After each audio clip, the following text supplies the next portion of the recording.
I'm good on the opening statement. I'll take my first question from the guy in the back. What, we're gonna. Glasses and the Duquesne shirt on. No.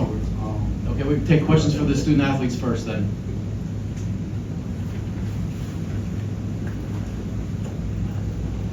For both Jimmie and Alex, about 6 minutes left to go. Jakob picks up his 5th foul. Dave's got 4. I think you guys responded with 4 straight possessions where you got at least 1 point. Can you both, I guess, Alex, from an offensive perspective, what did you guys do well in that stretch? And Jimmie, during that stretch, what did you guys do well enough defensively to get by with your big guys on the bench? Yeah, well, offensively, I think we shared the ball a ton tonight, and that's been, something that we've been working on and something that we've been trying to implement all year, just sharing the ball and guys just have a next man up mentality. Guys have been in the gym, guys have been staying confident in who they are, and big time players make big time plays, so that's what just happened at the end of the game. Jimmie, how about from a defensive standpoint, that stretch? How did you guys get by with the big guys on the bench? I think we communicated pretty good down the stretch, and we just communicated and talked, and we were physical with the bigger guys on the court. Hey Alex, for you, the end of the game, Cochran was at 4 fouls. I noticed you really turned it up going to the hole.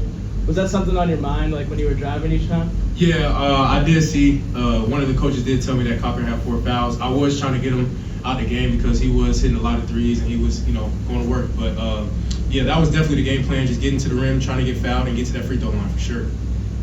Alex, that's now back-to-back games with 20 or more for you. Is something just kind of clicking offensively, and if so, just what's changed for you, think? No, just confidence. I've always been confident in myself. I've always been, a gym rat, and just my coaches instilling confidence in me and my teammates just instilling confidence in me, and that's been a huge part of the success, for sure. Both you guys, how much of a distraction is a guy like Cochran when he keeps making shots? How hard is it for you to just stay focused? He was definitely a distraction. At halftime, we wanted to cut his water off, and I really didn't think he was going to keep making as many threes as he did leading into the second half. But he did, and he was a pest on defense a little bit too. So he had a really big night. Salute to him. Zach Marquis, Richmond Times-Dispatch. Jimmie and Alex, congratulations on the win, fellas. In what ways do y'all feel like y'all have evolved since the first time you saw VCU all the way back in January? Yeah, I think we've evolved. I think we've grown a ton. I think we've definitely picked it up on the defensive end. I think that defense is our identity now. If we can, defend at a high level, that's going to win us a lot of games. And our offense, we already know our offense is going to come because we have too many guys that are talented, can make a lot of shots. So I think just, keeping defense the main focal point of this team and keeping, everybody just connected. I think that's been taking us a long way for sure since the VCU game. Gentlemen, Zach Weiss, Pittsburgh Sports Now. You guys talked about sharing the basketball. How about valuing the basketball? 1 turnover tonight. Just how much does that speak to the connection and just the trust you have in each other out there? Yeah, I really didn't know that. Throughout the game, I didn't know. That's big, and when I found out, that was great. And in our game plan, it was take care of the ball, and that's something that we did tonight. Additional questions for Jimmie and Alex? That's it. One more in front. Dustin Long, USA Sports. I know it's been a long time since you played VCU. I almost kind of wonder, like a guy like Terrence Hill, a guy who can light it up a lot, kind of like Cochran did. What kind of a challenge can a guy like Terrence Hill be defensively?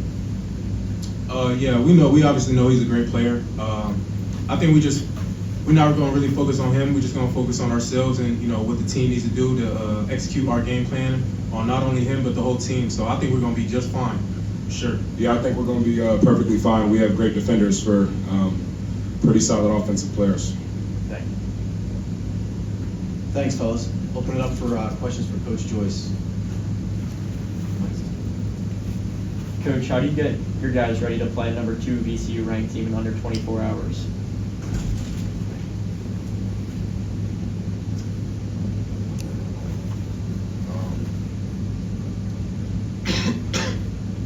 Stick to the game plan. I don't think too much changes, right? This is tournament atmosphere. You have a day to prepare, right? They didn't know who they were going to play as of 20, 30 minutes ago. So they're going through the same process. Right? We have a game under our belt. But we have a strategic plan in place of how we're going to recover, how we'll game plan, and how we'll be ready to play. It's not like we have a choice, right? There's a game time tomorrow. I believe it's 5 o'clock. Correct?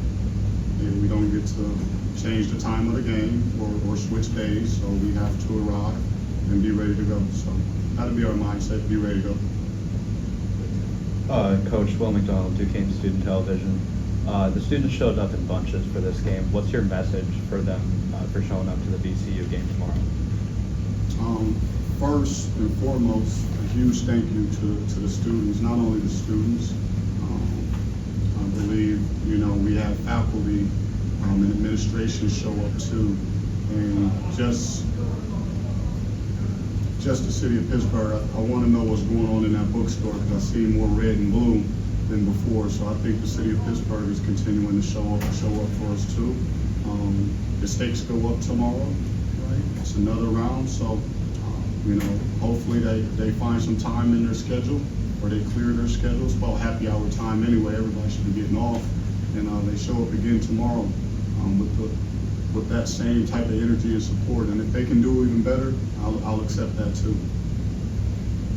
Drew, a similar question to what I asked Jimmy and Alex during that stretch of time where Jakob fouled out with 6, Dave was on the bench with 5 fouls and Dave had 4. So that stretch of time at about the 6-minute mark, what were you trying to get to, and what was the thinking about going small for as long as you did?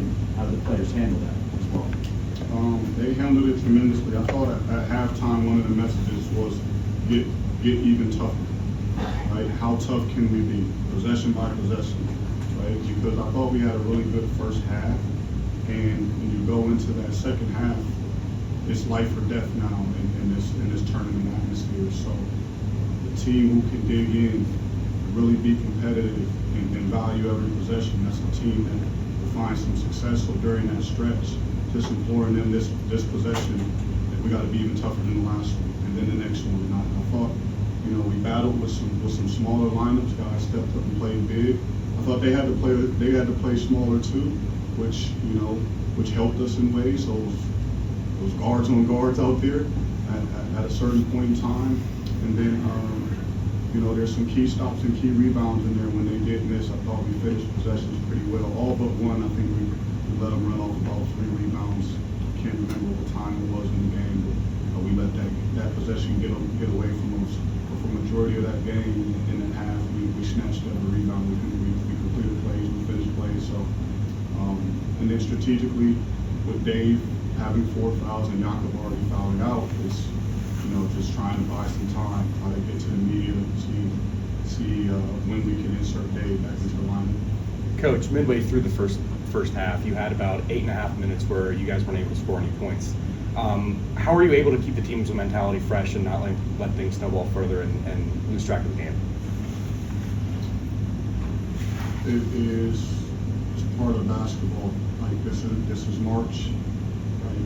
We don't know how it may play, and we've been in a situation like that similar before. Rhode Island, we had the same struggle. And it happened again because tonight. We had the same struggle to put the ball in the basket. But I thought that game about a week ago, there was a lot of turnovers mixed in. Tonight we took care of the ball and we actually had really good shots. You could hear the crowd and their angst like, I thought that should have went in. We're going to take those opportunities, like those looks, we can make them. Right? So just keeping that trust and belief, in our guys. I think Jakob had two really good looks from 3, and I told him you better not pump fake the next one. You gotta shoot it. You gotta shoot it. You can't spend every day of the week shooting 300, 500 shots a day to get in the game and pump fake, man. You gotta live with it, and he will. And you just never know in the game what type of stretches you may go through. So we talk about those things. How are we going to react, right? When adversity is going to hit us and challenges and obstacles, what are we going to do? Who are we going to be? And we know we got to be resilient in those times. And I thought that's what we did. Georgetown George Temple making this Braves rewind. In the first matchup, Duquesne put together a huge run to tie the game, and VCU really couldn't get away from you until the very end of the game. What were the good things in the second half of that game that you take into this game tomorrow? All you VCU guys sneak in here, man. I thought this was supposed to be a pro Duquesne press conference. That game was a long time ago, right? You know, there's elements of that game where I think we didn't play very well. I thought, you know, early in the game the tempo was more to their pace, and they played really well. They came in to our home court, and they, you know, I thought they challenged us defensively and offensively.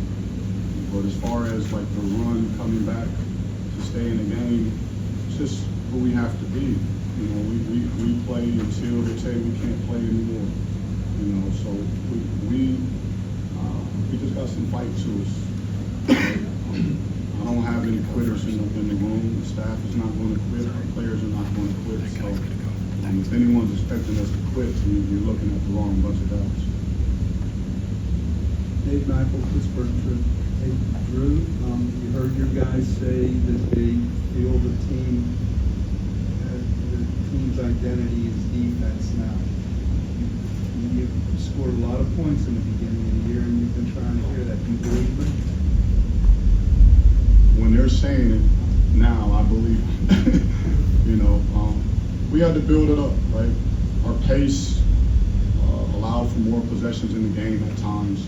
We played pretty fast. We still are above NCAA average as far as the pace of our possessions.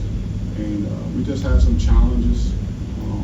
And not everything was on the players. I thought they were playing hard, right? I thought the effort was there. I thought it was a learning curve of things we just needed to get better at. And we had to make some adjustments.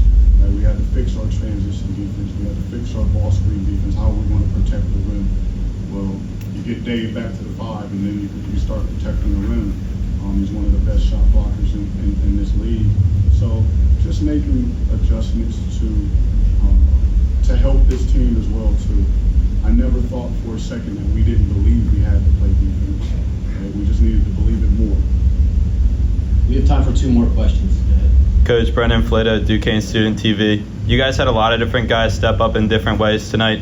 How important is it to have depth on the roster going through a tournament like this?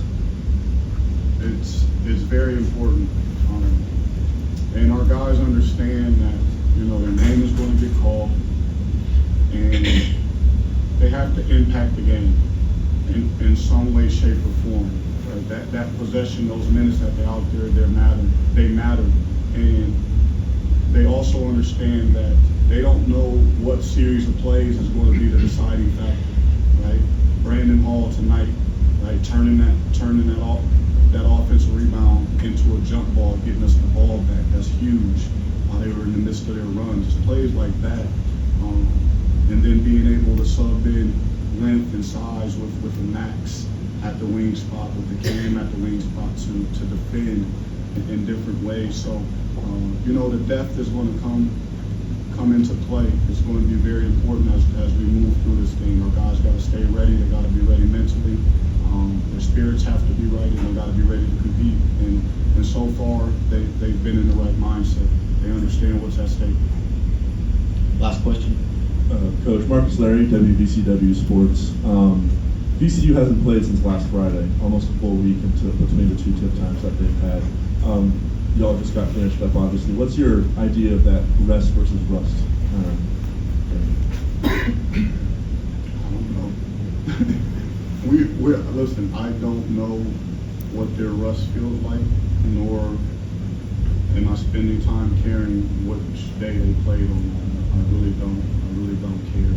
I'm concerned with my group and how we just have to be prepared to play. What they're doing, ready, rusty, you know, we'll see. I don't know. I guess we'll find out. But I don't think there's any. I don't know. We're just going to get ready to play. Thanks, guys. Thanks, guys.